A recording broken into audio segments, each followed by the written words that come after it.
ভারত বিষয়ে আমি একটা জিনিস গবেষণা করলাম হঠাৎ করে। ভাবলাম যে ঠিক আছে, একটু হালকা পাতলা গবেষণা করলে খারাপ হয় না।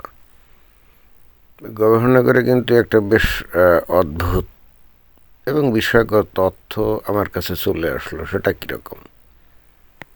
এই যে বর্তমানে বিজেপি ক্ষমতায় আছে, তাই না? অনেকে বলে বিজেপি কি হিন্দুত্ববাদী দল, সাম্প্রদায়িক শক্তি। বিজেপি ক্ষমতায় থাকার কারণে আন্তর্জাতিকভাবে নাকি ভারতের মান সম্মান ক্ষুণ্ণ হচ্ছে ইত্যাদি। এই ধরনের আজে বাজে কথা বলে না। কিন্তু আমার কাছে যেটা মনে হলো, যারা নাকি বিজেপিকে ক্ষমতায় চায় না এবং অন্য দল ক্ষমতা আসুক এটা চায়, তারা বস্তুত ভারতকে একটা গরিব ফকির মিসকিন দেশ হিসাবে তারা দেখতে চায়। অর্থাৎ তারা নিজেরাই একটা ফকির মিসকিন ভারতের নাগরিক হয়েই থাকতে চায়।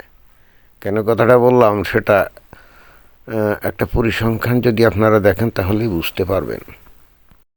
দেখেন, যদি আপনারা এই যে ভারতের যে জিডিপি র্যাঙ্কিং দেখেন ওয়ার্ল্ড ওয়াইড, 2014 সালে ক্ষমতা আসার আগে 2013 সালে এই ভারতের অবস্থান কোথায় ছিল সেটা আমরা একটু দেখি। জিডিপি তো জানেন যে এই যে গ্রস ডোমেস্টিক প্রোডাক্ট, রাইট, অর্থাৎ দেশীয় টোটাল উৎপাদন। তো এখানে এই যে দেখা যাচ্ছে 2013 সালে আমি যে বের করলাম আর কি, 1 নম্বরে ছিল ইউনাইটেড স্টেটস 16.7 ট্রিলিয়ন ডলার নিয়ে, তারপরে China 9.6 trillion, Japan 5.2 trillion, Germany 3.75 trillion, France 2.81 trillion, United kingdom, এমনকি ইউনাইটেড কিংডমও কিন্তু ইউনাইটেড কিংডমের মতো একটা ছোট্ট দেশ, সেটাও কিন্তু এই ভারতের উপরে ছিল 2.68 ট্রিলিয়ন নিয়ে। ব্রাজিল ছিল 2.47 ট্রিলিয়ন। ইটালি, রাশিয়া তারাও কিন্তু ভারতের উপরে ছিল এবং ভারতের অবস্থান ছিল কিন্তু তখন দশম। কত? 2013 সালে, অর্থাৎ বিজেপি ক্ষমতা আসার জাস্ট আগের বছর দশম পজিশনে ছিল, রাইট। তো এইবার আমরা দেখলাম যে বিজেপি ক্ষমতা আসে কবে? 2014 সালে। কখন?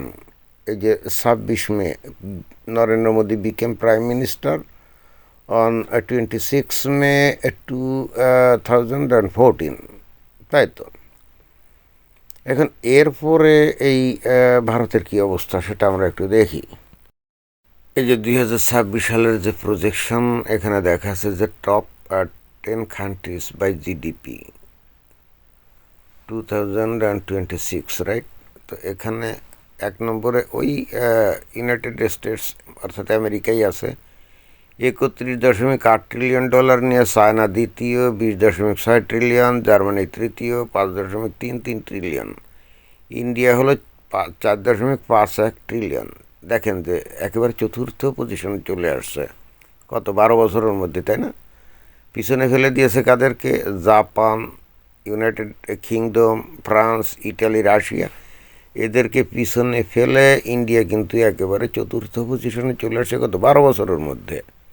ইন্টারেস্টিং ব্যাপার কি জানেন? এই 2014 সালের আগে 20 বছর ধরে যখন এই যে কংগ্রেস ক্ষমতায় ছিল না, অলওয়েজ 12, 13, 14, 15 এর মধ্যেই থাকতো, এর উপরে আর কিন্তু আর উঠতো না। তাহলে নরেন্দ্র মোদী এবং একই সঙ্গে এই যে বিজেপি, যাকে এই ভারতেরই লোকজন খুবই ধর্মান্ধ, তারপরে কি সাম্প্রদায়িক, হ্যান ত্যান নানা কিছু বলে না। এখন তারা কি অর্থনীতির কোনো কিছু বোঝে? যদি বুঝে থাকে তাহলে তারা এই জিনিসগুলি কি তারা টের পায় না? এবং একই সঙ্গে ভারতের যে অর্থনৈতিক উন্নতি হচ্ছে, এইটা যারা ওই বিজেপির চরম শত্রু এবং সমালোচক, তারাও মনে হয় টের পায় এবং তারা কিন্তু সেটা উপভোগ করে, উপভোগ করেই কিন্তু বিজেপির বিরোধিতা করে।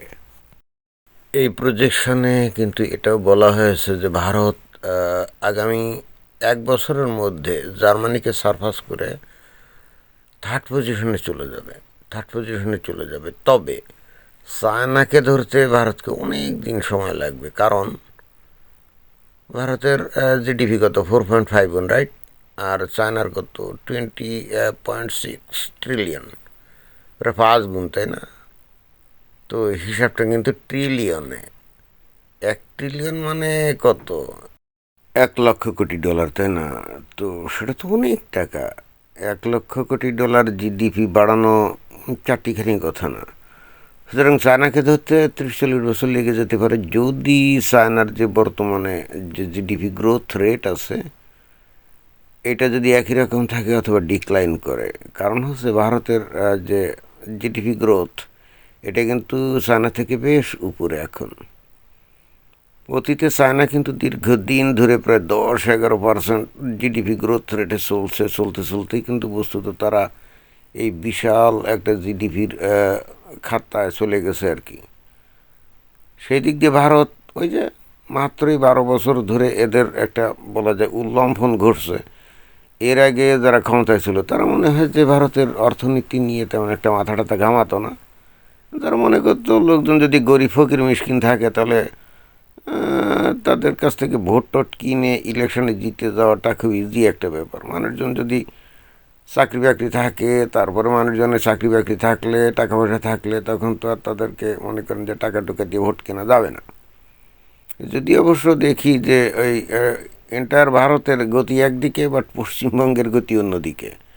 পশ্চিমবঙ্গে যারা ক্ষমতা আছে তারা মনে করে যে পশ্চিমবঙ্গের লোকজনদেরকে যদি গরিব টরিব ফকির মিশকিন মতো না রাখা যায় তাহলে যারা নাকি ক্ষমতা আছে যে তৃণমূল তারা হয়তো ক্ষমতায় থাকবে না। কারণ এই গরিব ফকির মিশকিন থাকলে এদের ভোট টোট কিন্তু কেনা যায়। ওই যে লক্ষ্মী ভাণ্ডার টান্ডার দিয়ে ঘুষ টুস দিয়ে প্রত্যেকবার এই বৈতরণী পার হয় না, পার হয় ঠিকই, বাট আপনারা চিন্তা করে দেখেন না এই ভারতের অন্যান্য রাজ্যের যেভাবে অর্থনৈতিক উন্নতি ঘটছে পশ্চিমবঙ্গে তার কিছু কি ঘটছে? খোদ ভারতেরই বিনিয়োগকারীরা তো পশ্চিমবঙ্গে আসে, কারণ পশ্চিমবঙ্গের মানুষ সম্পর্কে ভারতের শিল্পপতিদের ধারণা খুবই খারাপ। এখানে যে ভারতের জিডিপির গ্রোথ রেট এই যে 2025 সালে এই যে ইন্ডিয়ার ছিল কত 6.6 থেকে 6.8%, রাইট? যেখানে কিন্তু চায়নার গ্রোথ রেট কত 7.6 থেকে 7.8%। তাহলে ভারতের গ্রোথ রেট কিন্তু 2% বেশি। তবে এটা খেয়াল করতে হবে অতীতে চায়না কিন্তু বহু বছর ধরে 10-11% গ্রোথ রেট নিয়ে কিন্তু অনেক বছর ধরে ছিল, এবং যে কারণেই বস্তুত তাদের এই যে এই মানে বিশাল পরিমাণ জিডিপি অর্থাৎ $20 ট্রিলিয়ন হয়ে গেছে, তাই না? তো ভারত অনেকটা সেই গতি পাচ্ছে। অতীতে তো 3-4 ছিল, এখন তো মনে করেন যে ওই 6.6 থেকে 6.8, তাই না? এবং আমার ধারণা এটা আরও বাড়বে, একটা পর্যায়ে তো 8-9 সুই করবে। তো এইভাবে চলতে থাকলে হয়তো 20-25 বছরের মধ্যে চায়নাকে ধরতে পারে, যদি না চায়নার গ্রোথ রেট আর না বাড়ে। যাই হোক, এখানে একটা জিনিস বুঝতে হবে যে ভারতের টোটাল গ্রোথ রেট এটা তো বিভিন্ন রাজ্যের কী কী পরিস্থিতি তার উপরে নির্ভর করে, তাই না? তো তার মধ্যে পশ্চিমবঙ্গ কিন্তু একটা বড় রাজ্য। তো পশ্চিমবঙ্গের গ্রোথ রেট কী? হ্যাঁ, পশ্চিমবঙ্গের আদৌ কি কোনো গ্রোথ রেট আছে? বরং ওই সরকার হয়তো প্রজেক্ট হাতে নিলে তখন কিছু হয় আর কি। এছাড়া নর্মালি গ্রোথ রেট তো সরকারি ইনভেস্টমেন্টে হয় না, বেসরকারি ইনভেস্টমেন্টই বস্তুত এই গ্রোথ রেটটা নির্ধারণ করে সবচাইতে বেশি, তাই না? সরকারি ইনভেস্টমেন্টের একটা অংশ আছে, বাট বেসরকারি ইনভেস্টমেন্টের অবদান সবচাইতে বেশি। তা পশ্চিমবঙ্গে কি কোনো শিল্পপতি কি ইনভেস্টমেন্ট করার জন্য আসে না, কারণ জানে ওখানে গেলে টাকা টুকা খুইয়ে পথে বসতে হবে বা ভেগে আসতে হবে। কারণ যারা ক্ষমতায় আছে তারা নিজেরাই চায় না যে পশ্চিমবঙ্গের উন্নতি হোক, কারণ লোকজনের যে গরিব ফকির মিশকিন থাকলে তাদের ক্ষমতায় থাকার সুবিধা হয়, বুঝেন নাই? এবং এই জন্যই বস্তুত দেখবেন যে এই আদা জল খেয়ে এই পশ্চিমবঙ্গের লোকজন, অবশ্য তারা কোনো কালেই ভালো কোনো সিদ্ধান্ত নিয়েছে আমি দেখি নাই। ভারতের ইতিহাসে শুধুমাত্র অল্প কিছু বছর এই পশ্চিমবঙ্গে ওই ক্ষমতায় কেন্দ্রে যারা ক্ষমতায় ছিল তারাই ক্ষমতায় ছিল, আর বাকি সব সময় খালি বিরোধী দল। একটা রাজ্যে কেন্দ্রে যারা ক্ষমতায় থাকে সবসময় যদি তার এগেনস্টে বিরোধী দল ক্ষমতায় থাকে সেই রাজ্যের কোনো দিন উন্নতি হয় না। ভারতের এই পশ্চিমবঙ্গের লোকজন দেখবেন যে অন্যান্য রাজ্যের লোকের চাইতে কথাবার্তা অনেক বেশি চটপট চ্যাটাং করে, ভাব নেয় দুনিয়ায় কত কি জানে, বাস্তবে পুরাই ফাউল, এবং সেটাই প্রমাণ করে যাচ্ছে।